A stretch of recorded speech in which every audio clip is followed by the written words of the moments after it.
तो high court तक आते आते उम्मीद की जाती है कि ऐसे प्रकरण में बेल मिल ही जाता है। कुछ वीडियो वायरल किया जिससे दो राज्यों के बीच में तनावपूर्ण स्थिति हुई, ये एलिगेशन है।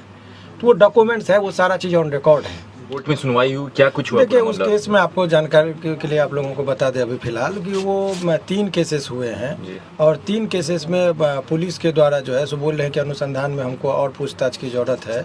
तो 7 दिन का जुडिशियल रिमांड को माना गया था, लेकिन जज साहब बहुत मशक्क़त के बाद चूँकि कुछ चीज़ को कोर्ट के सामने रखी गई तो 24 घंटा के लिए इनको रिमांड पर दिया गया है। 24 घंटा के लिए। इससे ज़्यादा बात अभी चूँकि मेरिट पर केस पर जब देखा जाएगा तो कुछ धाराएं ऐसी है जो देखने से पता चलता है कि वो धारा आईपीसी में है ही नहीं। ऐसे धाराओं का भी इम्पोजिशन हुआ है, तो सब भी न्यायालय के समक्ष संज्ञान में आया, जिस पर न्यायालय ने करीब थोड़ा सा तेवर जो है सो उस पर अपना रखे कि ये कुछ धाराएं ऐसे है। तो यही निर्देश स्पेशली दिया गया कि आप जो भी नियम पालन है, टॉर्चर नहीं करेंगे, मारपीट नहीं करेंगे, ये सब कहते हुए न्यायालय ने उनको। सर सूचना ऐसी बाहर निकल के आ रही कि जो तमिलनाडु पुलिस है वो ट्रांजिट रिमांड पे ले जाएगी, अगर ले जाएगी। अभी तमिलनाडु पुलिस की जो भी बात है, अभी इस केस में मनीष कश्यप जी के संबंध में सब मनगढ़ंत बात है। अच्छा, वो बात से कहीं कोई लेना देना नहीं है। अभी सिंपल ये बात समझिए कि ये बिहार पुलिस ने जुडिशियल रिमांड से निकाल के पुलिस रिमांड की बात कही है, तो पुलिस रिमांड इनको 24 घंटे का मिला है। 24 घंटे का। हाँ, यही खबर के दृष्टिकोण से आप लोगों के लिए है। मनीष कश्यप की गलती क्या है सर? अब गलत और सही का निर्णय तो न्यायालय देते हैं, इस पर हम लोग अपराध क्या है सर? अपराध वगैरह के बारे में इन पर जो एलिगेशन है कि इनके द्वारा एलिगेशन यही है कि कुछ ऐसे वीडियो को उन्होंने शेयर किया जिससे ये हुआ, तो यही सब चीज़ है और कोई बात नहीं है। तो उस पर हम लोग का कुछ नहीं, इनका जुडिशियल रिमांड का बात था, वही बात उस पर। जुडिशियल रिमांड मांगते वक्त क्या कुछ कह रही थी, किस बेसिस पे मांग रही थी? उनका यही कहना है कि अनुसंधान पूरा नहीं हुआ है, इसमें कुछ पूछताछ और फर्दर 24 घंटा में वो नहीं हुआ है, तो 24 घंटा का जो है सो इनको और फर्दर टाइम चाहिए। 167 जो है सीआरपीसी, उस धारा के अंतर्गत इन्होंने कहा है और माननीय न्यायालय ने उनको जो है सो स्वीकार अभी 24 घंटा के लिए किया है। इतना ही चीज़। सर मनीष कश्यप ने अपना गुनाह कबूल कर लिया?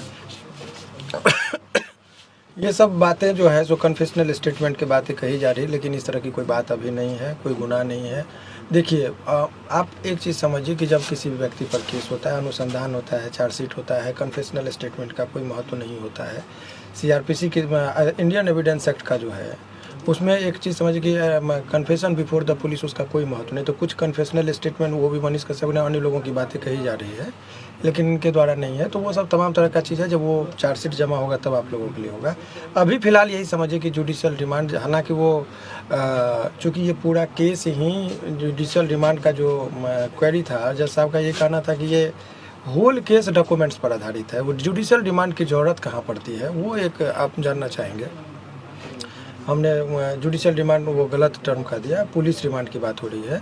तो पुलिस रिमांड का ज़रूरत तब होता है जब कोई अनुसंधान में फर्दर पूछताछ की ज़रूरत है। मान लीजिए किसी ने हत्या कर दी,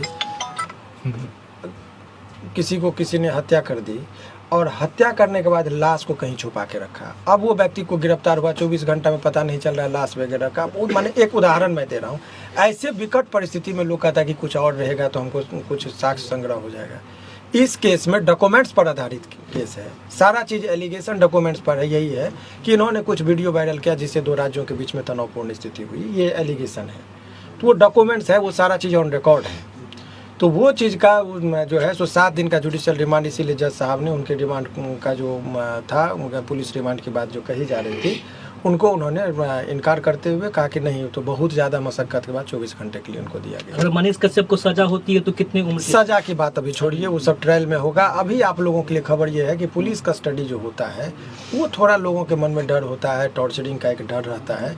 तो उस पर उन्होंने कह दिया है स्पेशली कि इनको ले जाने से पहले भी मेडिकल होगा, कि इनके जख्म कहीं दाग धब्बा कुछ ना हो, और उसके बाद जो है इनको जब अपीयर कराया जाएगा तो भी देखा जाएगा कि इनके शरीर पर कोई दाग नहीं हो और इनको टॉर्चर न किया गया हो। इसका भी न्यायालय ने ख्याल रखा है और ये चीज़ उन्होंने कहा है। सर एक वकील होने के नाते कितने दिनों में बेल हो जाएंगी मनीष कश्यप? इस सब चीज़ पर मैं अभी कोई टिक्का टिप्पणी नहीं करूँगा, ये उचित भी नहीं है अभी वर्तमान परिस्थिति में करना। अभी न्यायिक प्रक्रिया है, उस पर रहना चाहिए। लेकिन सामान्यतः केस में हर केस में लोगों को बेल जनरली मिल ही जाता है।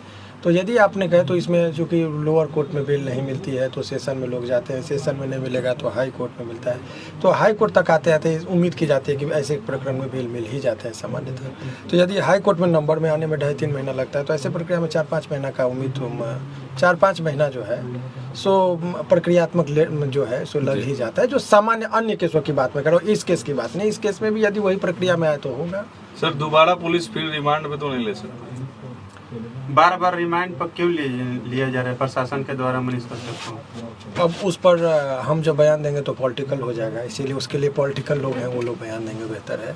वो जो भी चीज़ है आप समझिए, पुलिस कह रही है कि हमारे पास रिक्वायरमेंट है, कानूनी रूप में यही कह रही है, लेकिन वो राजनीतिक रूप क्या है तो राजनीतिक पार्टी वाले लोग अपना बयान देंगे, आप उन लोगों से बयान लीजिए।